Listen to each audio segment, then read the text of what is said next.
ఇక ఏరియా 51 గురించి ఈ స్థాయిలో ఊహలు ఊపందుకోవడానికి ఓ వ్యక్తి ప్రధాన కారణం. అతడి పేరు బాబ్ లాజర్. 1980వ దశకం చివరిలో బాబ్ లాజర్ చెప్పిన విషయాలు ప్రపంచాన్ని షాక్కు గురిచేశాయి. తాను ఏరియా 51కి దగ్గరలో ఉన్న ఓ రహస్య ల్యాబ్లో పనిచేశానని చెప్పిన బాబ్ ఊహించని విషయాలను ప్రపంచంతో పంచుకున్నాడు. ఏరియా 51లో ఏలియన్ల దగ్గర నుంచి వచ్చిన వాహనాలు కనిపించాయని చెప్పాడు.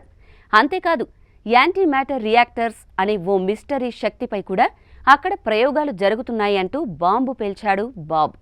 ఇక 1997లో మరో సంచలన విషయం వెలుగులోకొచ్చింది. నెవాడాలో కారులో ప్రయాణిస్తున్న ఓ కుటుంబానికి ఒక్కసారిగా ఆకాశంలో ఏదో వింతగా కదులుతున్న వస్తువు కనిపించింది. ఆ ఆకారం చూసి వారు షాక్ అయ్యారు.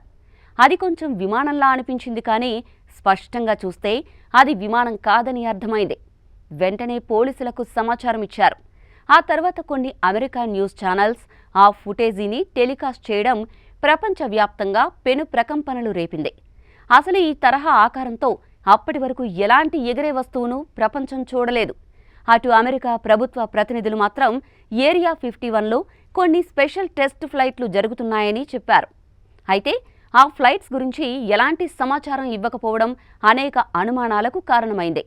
అదే సమయంలో అమెరికా అంతరిక్ష సంస్థ నాసాకు చెందిన డాక్యుమెంట్స్లో ఏరియా 51 పరిధిలో తీసిన కొన్ని ఫోటోలు బయటపడ్డాయి. ఆ ఫోటోలలో కనిపించిన ఆకారాలు చాలా మందికి షాక్ ఇచ్చాయి.